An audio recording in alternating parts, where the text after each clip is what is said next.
Hello and welcome to the Unassisted Triple Play. I am your host, Hunter Mulholland, and today we're going to recap Monday's games and actions and all the headlines from Monday, March 31st. Beginning off our day, let's go through the scoreboard real quick. The White Sox keep it rolling with their offense. They are currently the third best team in the league according to run differential, as they beat the Minnesota Twins 9-0. The Twins continue to start their season winless after they drop that game to the White Sox on Monday. The Brewers continue to struggle as well, giving up 11 runs to the Kansas City Royals, only putting up one of their own. They have the worst run differential in the entire league. Let me get my numbers right here, because they have given up 47 runs through the first 4 games, and they've only scored 15 of their own. That is good for a minus 32 run differential. The next closest team are the Twins at minus 22. And then after that, the only other team in double digits is the Braves, and that's a team that has gone out west to begin the year, playing the Padres in a 3-game set to open up the season, and then followed with their 6-1 loss to the Dodgers last night. Continuing through our scoreboard, the Orioles beat the Red Sox on a score 8-5. Sir Anthony Dominguez getting the win for Baltimore on their home opener. The Phillies beat the Rockies 6-1. The Reds destroy Kumar Rocker. Elly de la Cruz has a fantastic day. He goes and has 2 home runs on the season, a steal, or sorry, 2 home runs on the day, a steal, and 7 RBIs in the 14-3 victory over the Rangers. De la Cruz went 4 for 5, 2 home runs, 1 double, 7 RBIs, 4 runs scored, and a stolen base. Big day. He switched to the torpedo bat, which is going to be a theme that you see throughout Major League Baseball, especially within the coming weeks. I believe I was listening to the Dodgers broadcast on television last night, and they were discussing, I believe it was Max Muncy had ordered an order of torpedo bats from Marucci. So get ready to see him either start to test and see what he likes with it before he actually uses it in a game once those arrive. Moving on through the scoreboard, the Marlins, they dropped their game to the Mets 10-4. The Mets come out and dominate. They have a big 7-run 5th inning in Miami.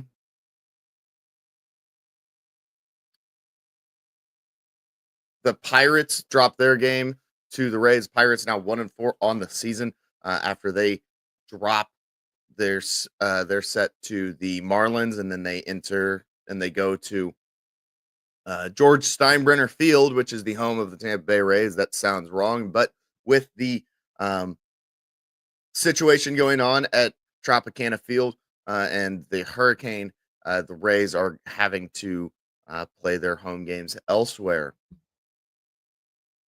Moving on to the Blue Jays and the Nationals. The Blue Jays win that game on a score of 5-2. Yimi Garcia gets his first save of the year. Then our only extra innings game of the day yesterday, the Cardinals take on the Angels in Busch Stadium. The Cardinals were leading for most of the game until the 7th inning, when the Angels would tie it up. The teams would go scoreless in the 8th and 9th inning before the Angels would snag 2 in the top frame of the 10th. The Cardinals only able to answer with 1. The Cardinals out-hit the Angels 11-4 and still lost the game 4-5. Just a poor managed game by Oliver Marmol, not using guys in the right spot, not going to some of his better bats off the bench in big moments. Moving through to the Giants and the Astros. The Giants beat the Astros in Houston by a score of 7-2. Jordan Hicks gets his first win on the year. He doesn't allow a run. Uh, the Astros actually don't even get a run until the 8th, which at that point it was a 5-0 ball game. Made it 5-2, and then the Giants answered back, getting a couple more runs in the 9th inning. The Guardians take on the Padres in some late night baseball. The Padres win that one on a score of 7-2. They stay undefeated. Only one of 3 undefeated teams remaining. The Yankees did not play yesterday. The Cardinals lost, and we will get to the Dodgers.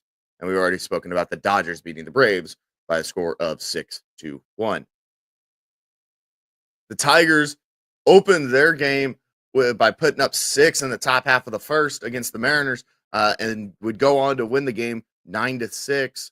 The Mariners would slowly crawl back into the game, but the Tigers kept the pressure on them, going through and moving through the game before the Mariners got 2 in the 9th, but it was too little, too late, as the Tigers would win 9-6.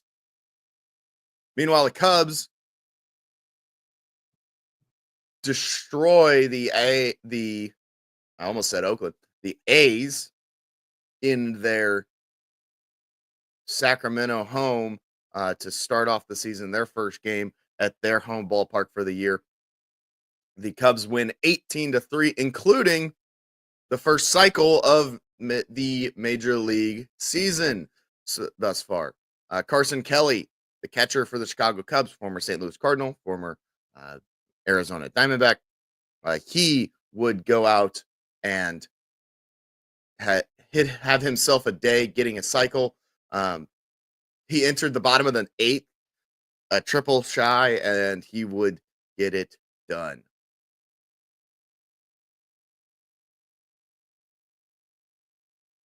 So moving forward, let's go back to Elly De La Cruz. So Elly De La Cruz finds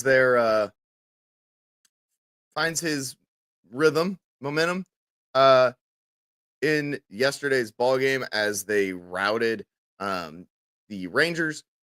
Like I said, goes 4 for 5, 2 jacks, and a double with a stolen base.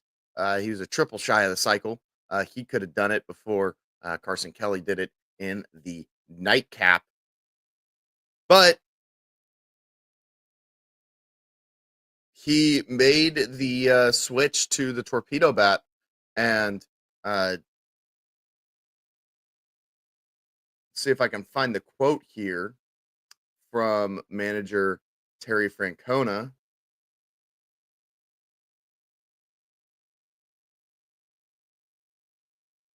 Let's see here.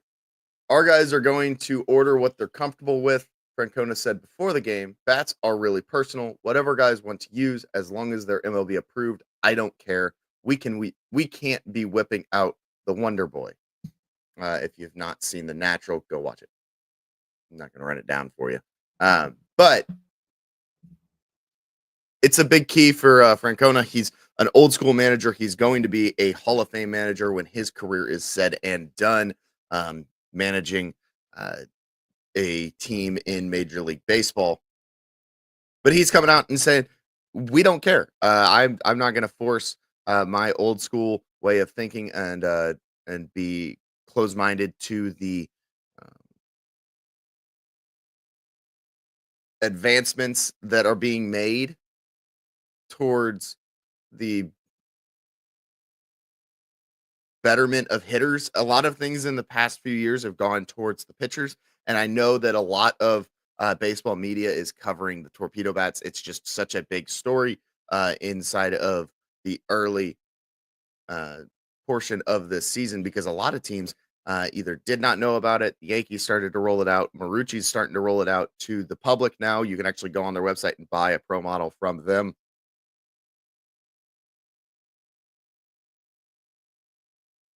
But so the Elly obviously chooses to get an order of them, and it works out for him. Now, here's the question: Uh, how much of it is uh, the player? How much of it is the bat? How much are these bats actually helping out specific players? Um,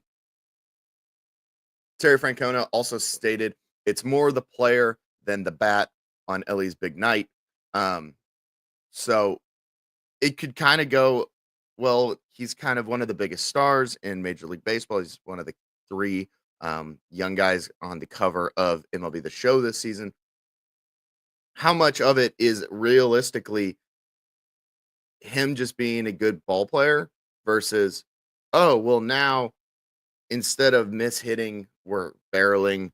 How much of it was that versus now I've just started to get my groove going? But he did swing the torpedo bat. I'm interested to see the analytics. I hope somebody goes out and does a study or publishes a study of where on the bat people are hitting it. You have a lot of metrics now between exit velocity, launch angle, swing speed, swing path. You have a lot of metrics that and measurables that you can see from a hitter. I would like to see, just give me a graphic that is just the bat and tell me where exactly on the bat um, they hit it. I think that that would show you, if that was published and public. I think that you could also see um, more guys start to switch to it, or you see if it really has any help because it's not moving the barrel completely down towards the label. It's just moving it closer to the label. So a lot of it, there's still half of it that's still where the sweet spot was on the um, on the normal uh, baseball bat that we have known for the past 200 years.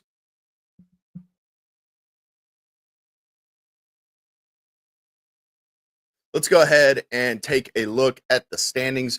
We're gonna. It is early, but it is always a lot of fun to kind of see how things are shaking out to begin the season. The New York Yankees, obviously one of the undefeated teams, did not play today. They're still 3-0, followed by the Tampa Bay Rays at 3-1, Orioles and Blue Jays tied at 3-2, and the Boston Red Sox are 1-4 to begin the year. Um, I think it's important to understand it is early. Boston is figuring it out. A big story from Boston is Rafael Devers has 15 strikeouts in 19 at bats this spring. He's 0 for 9, or this, I guess it is technically spring, but the beginning of the season. Um, he's 0 for 19 with 15 strikeouts.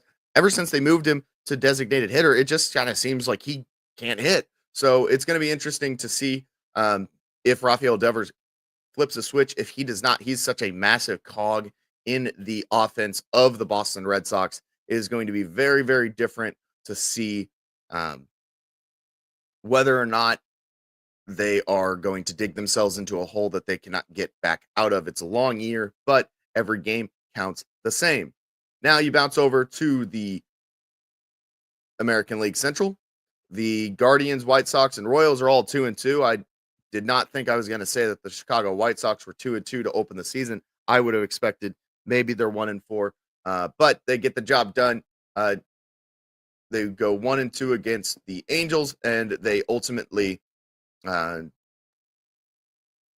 get the win over the Twins, who remain at 0-4. The Tigers are 1-3. They came off of a set where they played Dodgers, get swept by them, get their first win of the campaign yesterday.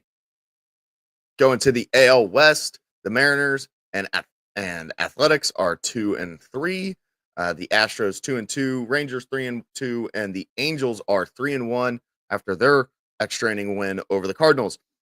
I think the Mariners are underperforming. I would have expected to see them on a better start, especially with uh, especially with them playing the Athletics. I would have expected to see them on a better start to the season. The Philadelphia Phillies lead the NL East three at a record of 3-1. The Marlins 3-2. Mets 2-2, Nationals 1-3, and the Braves remain winless. They've had a very, very tough uh, schedule to begin the season. They began the season going out west to play the Padres, and then now they have to play the Dodgers. It is not a fun beginning West Coast trip for the Braves.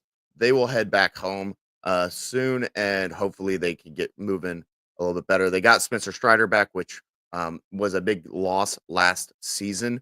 It's going to be interesting to see whether or not they can get back rolling before Ronald Acuna gets back to the squad. If they do get moving before he gets back, the Braves could have a shot at going to hawk down the Phillies or the Mets as the division winner. But if they don't, they're going to be looking to try and sneak their way into the wild card and just get in the postseason. Bouncing over to the NL Central, the St. Louis Cardinals are 3-1. They began the year on a pretty solid streak of winning. They beat the Twins. They lose the game. They lose a tight one to the Los Angeles Angels. They get them two more times this week if they right the ship. I've always said that, and this goes for every single team. You beat the teams you're supposed to beat. You sweep the teams you're supposed to beat, and you split the series with the good teams in the league. That's going to sit you right around that 90 win mark. That is going to get you into the playoffs. The Reds follow the Cardinals at 2-2, Cubs 3-4, the Pirates and Brewers. The Pirates are 1-4, and the Brewers remain winless on the year. They have the Royals later on today. In the NL West, the Los Angeles Dodgers obviously are the leaders right now at 6-0. The Padres are 5-0 right behind them. They're only a half game back because they played one less game. And the Giants are 3-1. The Diamondbacks 2-2, and the Rockies are 1-3.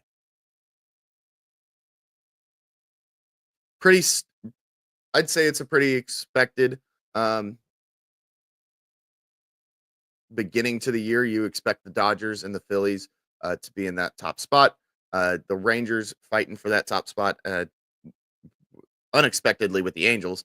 And then the Yankees in the top spot makes a lot of sense. The Cardinals, kind of surprising to see them here, especially on a transition year is what they're calling it, with Mo Zaylock stepping away and Bloom taking over. And the big surprise is definitely the White Sox being up there with the Royals and the Guardians after last season. I think everybody wrote off the White Sox at the beginning of the season.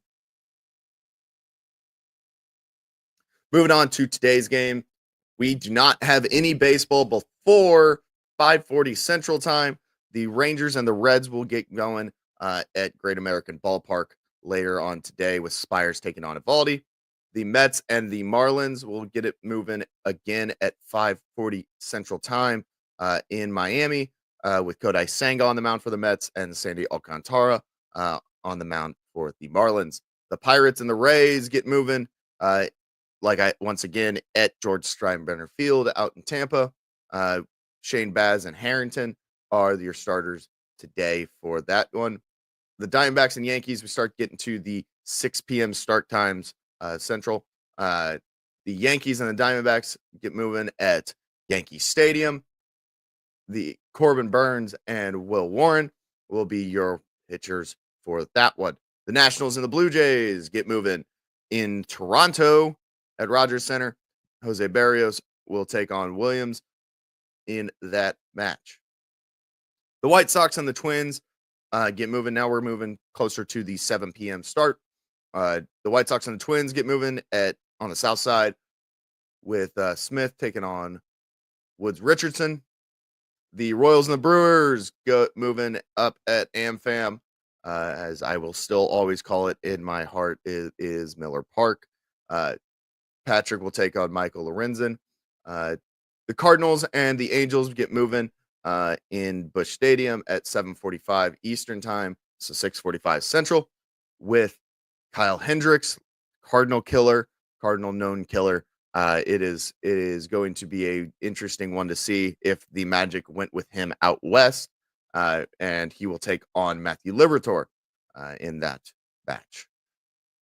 5 more games, then we'll get out of here. The Astros and the Giants will get moving at, I think it's Daikin Park now. I'm still going to call it Minute Maid. At Minute Maid Park, the Astros and the Giants get moving later tonight at 7:10 Central. Wisniewski will take on Webb for that one. The Guardians and the Padres, Michael King taking on LT Allen at Petco Park. The Mariners and the Tigers, Logan Gilbert versus Casey Mize later tonight at T-Mobile Park. The Athletics and the Cubs get moving in Sacramento, Luis Severino versus Justin Steele. And the final game of the day, the Dodgers and the Braves. The Braves looking to right the ship. They've got their ace back on the mound. It'll be Dustin May versus Chris Sale. As always, I am your host, Hunter Mulholland. This has been the Unassisted Triple Play. Please like and subscribe, and I will see you guys tomorrow at 9 a.m. Central.